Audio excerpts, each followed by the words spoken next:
In today's video, I'm going to test the difference in dissolved oxygen from running a Airstone, which is just an air pump running through here, producing bubbles inside of the reservoir, versus a technique that is known as fluming.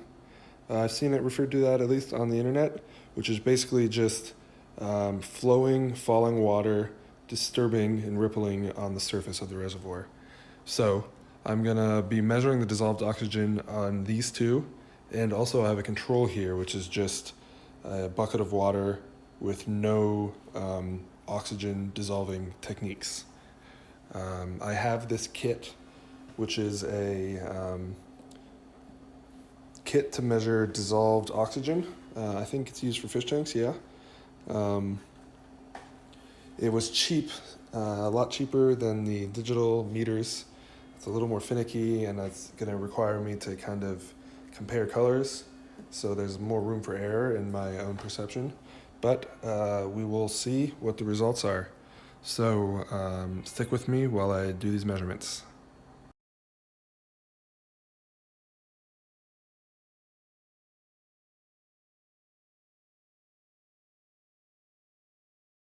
All right, it has been a minute, so let's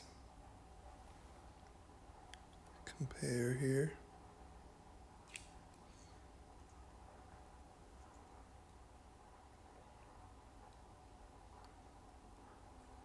Okay, so it's less than 15, pretty close to, so I'm using my own eye, I'm not looking through the camera because that looks a little different.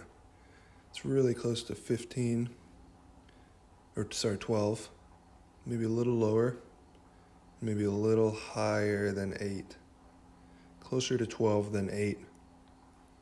So if it was exactly in between, that would be 10, but I'm gonna call that 11.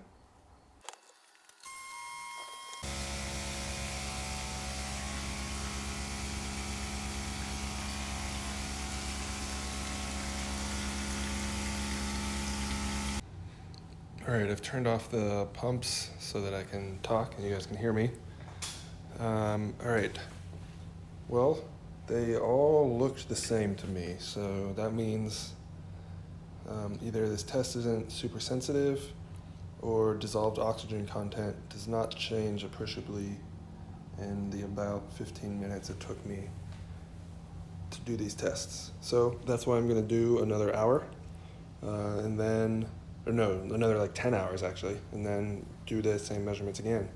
So I will show you guys that when the time comes.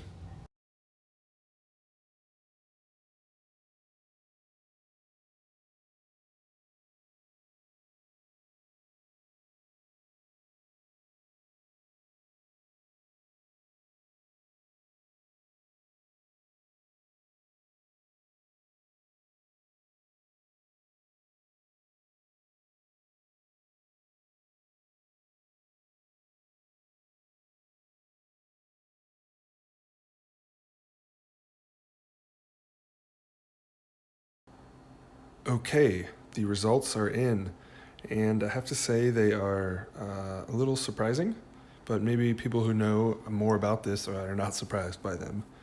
The high-level conclusion is no difference that I could detect, including no difference with the control. So these did not increase dissolved oxygen. Now, that might be because I don't have a biological system like the roots of a plant consuming the oxygen. I don't actually know very much about the role of oxygen in roots. I don't even know if it actually consumes it or how that works. But if there is something consuming dissolved oxygen, then this experiment does not replicate and capture that. And then the question becomes, does one of these replace dissolved oxygen better?